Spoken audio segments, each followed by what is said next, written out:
జై శ్రీ కృష్ణ. చాలా వర్షం పడుతుందండి. గాలి వర్షం అయితే పట్టుకుందండి. చూడండి ఎంత వర్షం పడుతుందో. గాలి కూడా అలానే ఉంది. మా ఆయన అయితే షాపుకి వెళ్ళున్నారు ఇంట్లో సరుకులు తీసుకొని రావడానికి.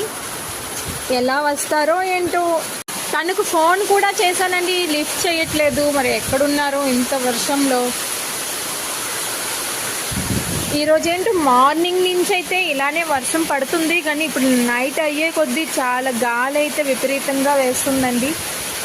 కరెంట్ అయితే లేదు, స్ట్రీట్ లైట్లు ఏంటి వెలగడం లేదు. చూడండి చుట్టూ అయితే చీకటిగా ఉంది. మాకైతే ఇన్వర్టర్ ఉంది కాబట్టి బయట లైట్ వేస్తున్నాను. మా ఆయన గురించే వెయిట్ చేస్తున్నానండి. ఏంటి వచ్చేసారా? ఎలా వచ్చారు ఇంత వర్షంతో? నీ దుక్కే టెన్షన్ గా ఉన్నావు. తీసుకోమ్మా, అదే వెయిట్ గా ఉంది. మా ఆయన అయితే వచ్చేసారండి. నాకు టెన్షన్ అయితే దూరం అయిపోయింది.